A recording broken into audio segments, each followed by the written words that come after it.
Bonjour, cette vidéo va permettre de faire la différence entre les types de textes, les genres de textes et les registres littéraires. Précisément dans celle-ci, nous allons parler des registres littéraires. Qu'est-ce que c'est que le registre d'un texte? Eh bien en fait, cela caractérise l'émotion que transmet le texte. C'est-à-dire, il faut se poser la question, comment le lecteur réagit-il quand il lit ce texte? Est-ce qu'il va être ému? Est-ce que ça va le faire sourire ou bien rire? Est-ce qu'il va se sentir emporté par l'action, par l'émotion, frappé d'effroi?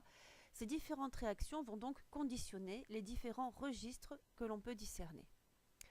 Un des plus faciles est sans doute le registre comique, puisque pour le registre comique, l'objectif est de faire rire, de susciter le rire chez le lecteur. C'est ce que l'on va trouver dans la majorité des pièces de Molière, avec le comique de geste ou le comique de situation ou encore le comique de mots. Toujours pour le théâtre, on va avoir des pièces du registre tragique. Cette fois-ci, ce sont des types d'œuvres qui sont faites pour susciter la pitié ou bien la peur. Ce sont les pièces qui font en particulier référence au destin du héros, à la mort, à la passion. C'est ce que l'on va voir dans la pièce Antigone, notamment d'Anouilh. Le registre lyrique, lui, joue davantage sur les sentiments, et notamment les sentiments qui vont être partagés, sentiments d'amour bien sûr, mais ça peut être aussi des sentiments beaucoup plus sobres. On a vu avec les textes de Madame de Sévigné comment elle nous faisait partager le regret de l'absence de sa fille et de son éloignement. Le registre pathétique va aussi jouer sur les sentiments, et lui, il va vouloir susciter la compassion, notamment devant les souffrances du héros. Donc on va avoir des textes infiniment plus tristes dans le registre pathétique.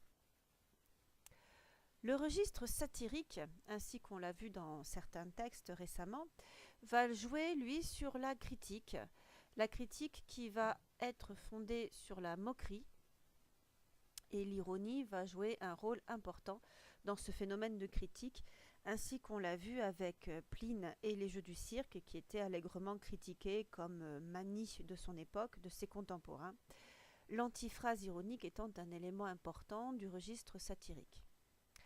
Les trois derniers registres sont des registres que vous avez pu aborder au niveau de la quatrième, comme le registre réaliste. Cette fois-ci, il va s'agir de donner l'illusion du réel, de faire croire que les événements qui sont racontés sont vraisemblables. C'est ce que l'on a pu voir, entre autres, cette année avec les nouvelles d'Annie Saumon, qui jouaient sur le registre réaliste. Le registre épique est un registre que l'on aborde plutôt au niveau 5e, puisque le registre va susciter l'admiration, lui, en jouant sur la grandeur des actions qui sont présentées. Donc ça va être un registre qui va beaucoup concerner les récits héroïques comme les récits de chevalerie. Enfin, le registre fantastique est un registre qui, lui, joue sur l'irruption de phénomènes étranges dans un univers qui, à la base, est plutôt réaliste.